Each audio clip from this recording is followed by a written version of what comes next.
I recently published a video showing the main differences between what Dave Ramsey and what Robert Kiyosaki says about money. You want to watch that video? Check it out. I put the link below with this one. Now, one of the main differences between the two is this. Dave is all for going out and buying a home, typically on a 15-year mortgage, where Kiyosaki, on the other hand, is the total opposite. He says, you know what? Don't waste your money getting a mortgage. Don't waste your money on a home. Rent instead.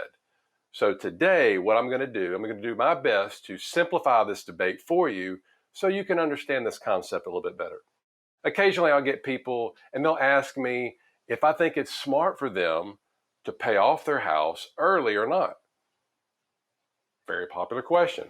I actually had somebody that was in his mid-30s recently email me, and he let me know he was so excited. He said, "Hey, Jeff, guess what? I just paid off my home, $375,000.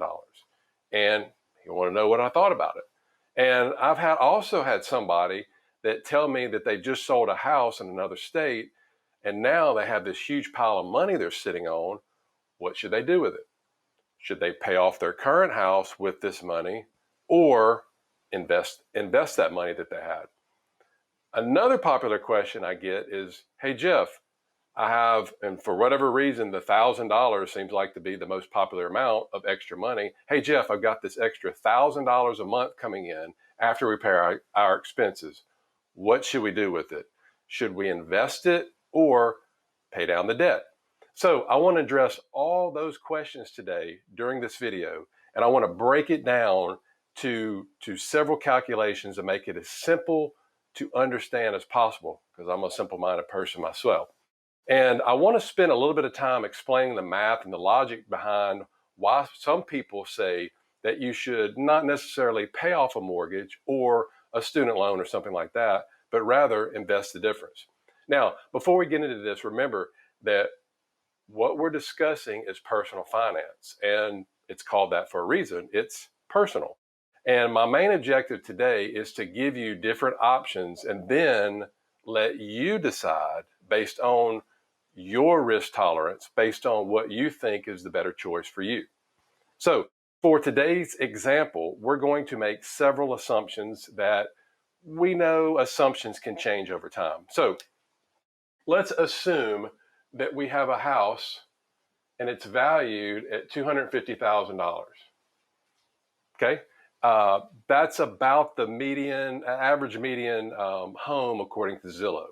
Now, another assumption that we're going to make is we're going to get a mortgage on this home, and the interest rate is going to be 4%. Now, I'm sure you can get one lower, maybe 2 or 3%. Maybe you live in part of the country that it's higher. Maybe your credit's not as good, maybe 5, 6% or whatever. But we're going to take all that into effect. We're going to come up with the average. So we're going to have a 4% interest on this home. Next, let's talk about appreciation. Again, typically over time, houses appreciate in value, right? And it doesn't matter if it's paid for or not, it still typically goes up in value. The national average for home appreciation is anywhere from 3 to 5%. So again, today we're going to split the difference and we're going to say that our house that we have appreciates at a 4% rate. So we have an interest rate at 4%, and we also have appreciation at 4%. Again, depending on where you live, these are all assumptions. Both of these numbers can be either higher or lower. Also, for today's illustration, we're going to have to make an assumption based on the market return, stock market return, or this market ROI. And what I mean by market ROI is that what would the stock market yield over the exact same time frame of our house appreciation? So for this illustration, we're going to use an average of 8%. Again, this is an assumption because you're going to have people out there that say that they can get a higher return, such again as like Dave Ramsey, who often quotes that he can get an average of a 12% return investing in good growth stock mutual funds, index funds, whereas you're going to have people that talk about index funds or different types of funds that are going to say it's more sort of the average, the 5 to 6% range. So you got 5 to 6% on one end, 11 or 12 on the other end. Again, we're going to kind of split the difference. We're going to go with 8%. Again, it's an assumption. Now, we also have to deal with the tax rate because mortgage interest is deductible for most people. So we're going to make an assumption that this person's individual tax rate is 20%. All right. And then last of all, we have to deal with something called inflation. And as you know, inflation is nothing more than the rise in the price of goods and services over an extended period of time. So the Federal Reserve has a target inflation rate of just over 2.5%. And historically, inflation has been around about the 3% mark. So again, for our example today, we're going to go with 3%. And we're going to keep that 3% constant. Now, the next assumption that we have to discuss is the growth rates. So let's assume, again, that we have this $250,000 house, all right? $250,000 house. And then we also have $250,000 in an investment account. So both same in value. And this person that has this $250,000, it's sitting in the bank. Again, maybe they sold a house, piece of property, maybe they've just saved it up, maybe they've inherited it or whatever. So they want to know, hey, I've got enough money, Jeff, to pay off my house. Should I do it? So let's walk through this. All right. So we know that the home appreciation rate, like we said, is about 4% roughly. That's what Zillow says. So I'm going to say that basically 30 years, because again, the average mortgage that most people get is a 30-year mortgage, right? So I know there's 15-year mortgages and 20 and 25 or whatever. So we're going to talk about a 30-year mortgage. So we're going to deal with $250,000 at 4%. So we're gonna say that basically this home at the 4% appreciation rate is going to appreciate 4% over a 30-year time period. And what I've done to make this video speed up, I have gone through and I've already made all the calculations, so I don't have to keep going back and forth between the calculator. All right. So $250,000, 4% appreciation, 30 years. All right, at the end of this time frame, what is it going to be worth? So the exact number is this: $810,849. That is about what the home is going to be worth, again, assuming that constant appreciation rate of 4%. So let's do this. Let's do the exact same equation. So we have our investment account. Remember, we're using the market constant at 8%. 8%, 30 years. That equals $1,500,295. Quite a bit of difference. And the reason for that is the difference, again, in that ROI, that return on investment. So if we're comparing apples to apples, one would say, hey, if we know the average return of a house or the average appreciation of a house is 4% over this 30-year period, and the average return of an index fund or a stock market is 8%, well then, of course, this is going to yield a larger balance, right? Now, what could be bad in this particular situation is somebody that sinks $250,000 in a house and they live in an area of the country where maybe houses don't appreciate that much. Maybe they appreciate 1% or 2% or something like that. When in that situation, it could make this difference closer to $1 million. Now, what if you don't want to pay off your house, which means you're going to have to mortgage it? So we have a $250,000 house, and the interest on it, remember, the interest on our house is 4%. So that means that our mortgage payment is going to be $11.93 a month. And that's PI, or principal and interest, because tax and insurance doesn't really matter in this equation.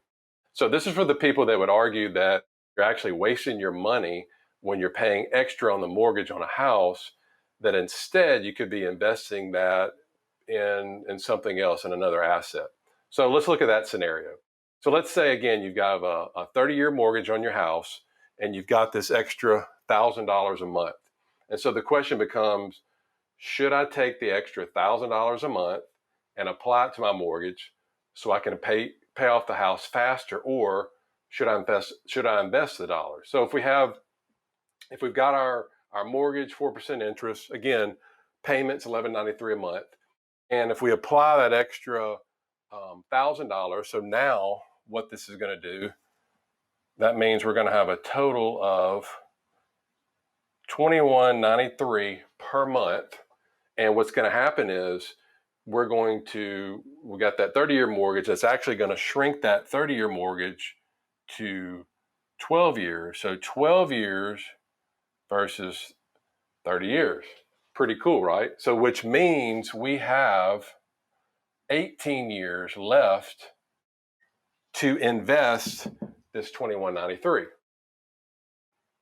What's really cool is now that what we're going to do, we're going to take this $21.93.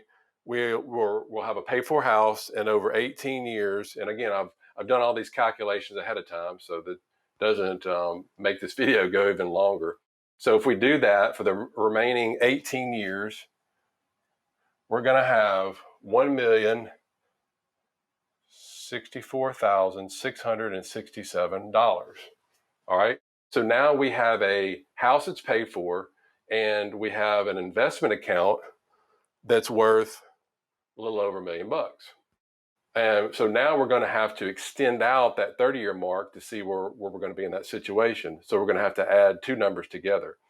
Now, the first number that we're going to have, the amount that we're going to have to add to what's in our investment account, we're going to have to take that plus what the value of the house is appreciated to, and it's going to appreciate regardless if there's debt on it or not.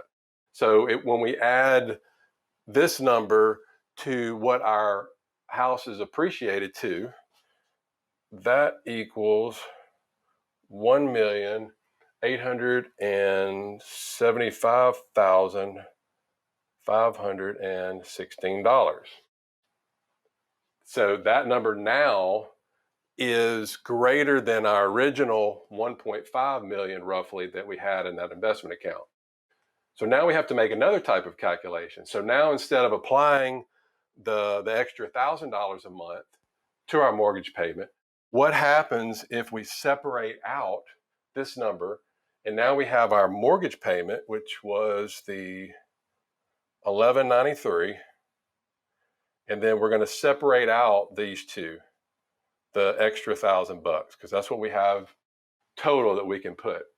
So we'll separate that out, and what we're going to do is we're not going to pay the house off early, but now we're going to invest that extra $1,000 a month into an investment account, again, over that exact same 30-year time period.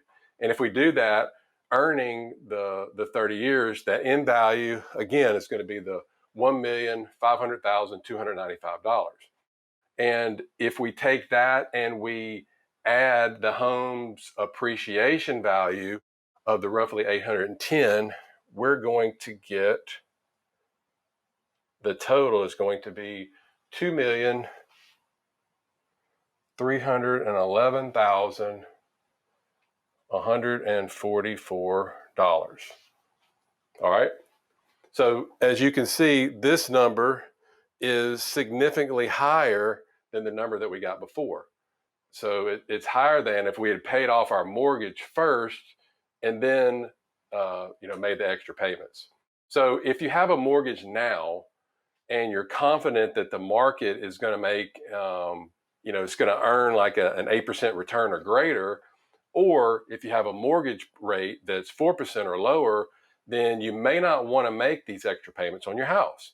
You may want to take that extra money, in our scenario, say extra $1,000, and apply it to an investment account or some other asset, like such as real estate, and then build the spread up over that 30-year time period. All right. So let me make a little bit more room here, and we're going to talk about one other scenario. So one other thing that I want to talk about, an additional concept, really to drive home what we're talking about, and it's really not talked about that much, is what we talked about a little bit earlier, and that was inflation. And if we place extra money, any extra money that you have today, if you put that money towards debt, and we're dealing, let's say we have, let's kind of extend out here, and we're gonna go out to 30 years. So we have 10 years here, 20 years here. So we're going to talk about a 30-year time frame. Now, if we place extra money toward a debt today, and again, we're dealing with the 30-year time frame, we're using the most expensive dollars in that 30-year time frame now for the least profitable return on our investment. And you're probably saying, well, what do you mean by that, Jeff? So think of it this way.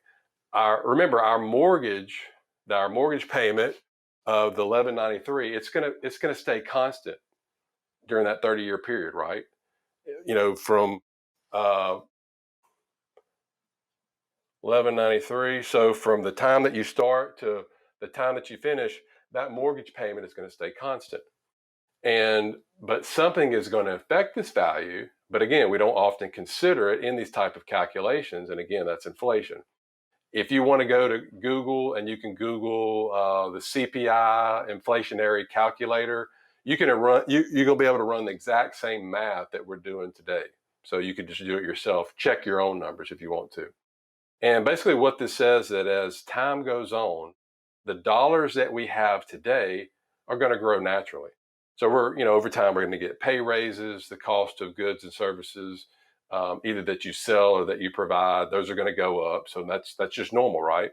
So basically in 10 years, due to inflation, this amount that we've been paying, so let's sort of go out like this. So this amount that you've been paying, this 1193, and again, I've done all these calculations ahead of time, so I've already had that for you. So this 1193, basically in 10 years, it's going to be 1457. In 20-year time period, it's going to be 1856. And then when we go out to the 30 years, so we have 10 years here, 20 years here, 30 years here, you're looking at 2648. $2,648. That's what your money would feel like. That's about what you're going to be if that amount of money is in your pocket going out over the 30-year period. That's what it's going to be like. All right.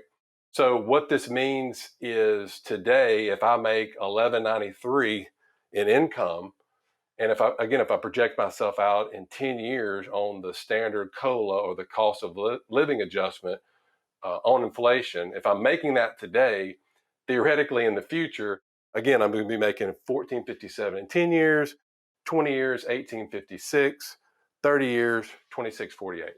All right. But here's something else that's going to happen, though, is that we're going to go in this direction now. In 10 years from now, what's going to happen is inflation is going to start eroding away at your house payment, right?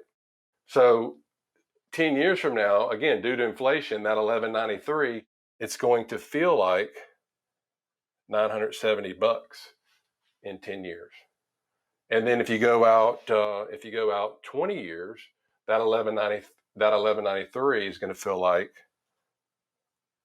$758 a month. So imagine if your current house that you're living in has a value of $250,000, and all you had now after 20 years was about a $750 a month payment. You'd feel better, right?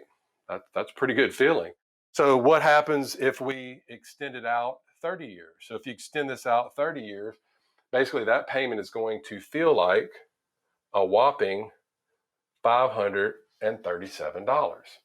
So now, whenever you pay any extra, you pay all that extra money, in these early years right here on these payments, we're using the most expensive dollars to pay down that asset which is not going to appreciate at the same rate as this right here. So, I know that we've gone over a lot of stuff. We've erased some stuff. So if you stayed with me this far, thank you. But if you stayed with me this far and you're kind of scratching your head going, well, I think I get this. It's kind of complicated, but I'm still not sure. Should I pay it off or should I invest? Remember again that these calculations are all based on what had initially, these constant assumptions. So you'd have to kind of factor in each of these constants that, again, that they're not going to stay constant, because we know that inflation isn't going to constantly remain at 3% over a 30-year time period. It's going to go down to 2, it's going to go up to 6, it's going to be up and down. But again, we used an average. Same thing with taxes. If you're in the 20% tax bracket, you could go down to 18, you could go up to 30. I mean, it's going to be kind of all over the place. Again, we just use that to stay constant. All of these things are going to be moving differently. All right. Now, what you have to do after it's all said and done, you have to decide on what's best for you, because you know what? You know better than anybody else out there. And at the end of the day, after going through all these different scenarios, if you need to back up the video on some of them and kind of look at them and pause them or whatever, that's what you need to do. Then you'll know that you'll understand the math. And let's say that at the end of the day, after watching these videos, you may say, you know what, Jeff, I understand the math and I realize it could be like almost $1 million difference, but I don't care. I feel better. I can sleep better. I can sleep easier at night, knowing that if I paid off my house early, I would have a paid for house. I would have no debt. No, I don't owe anybody. I would just feel better. Well, you know what? If that's the best thing for you, then go for it. Because me or nobody else out there is going to change your mind. But again, at least you have options on some of the things we talked about today. And maybe you're somebody that has some extra money, and this extra money is left over each month after paying your expenses, and you don't want to put all that money in the market. Maybe you're like me, and instead you put the extra money that you have in assets that are going to cash flow every month, which in turn can eventually pay for your mortgage if you want to, or whatever. So that's a whole different set of calculations that, if you're interested in, leave a comment below that we can make. But that's something else that you could do with the extra money.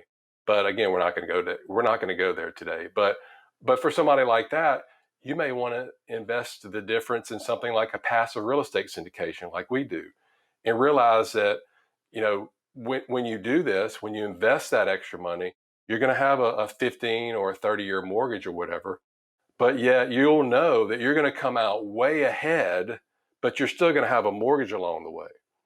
Okay, but again, you've got that option. So you've got the pay it off quicker option, or you've got the keep the mortgage and invest a different option. Again, you've got options. And also, speaking of passive investing, if you want to learn more about what me and my family actually put our extra money in each month, used to do the stock market, used to do index funds. Now we put our extra money in real estate, in passive real estate, where I can stay focused on treating patients. If you want to learn more about what we do personally, then what you can do is check out this video over here, and I'll walk you through exactly what's involved step by step about a passive real estate syndication. Take care, and I'll see you in the next video.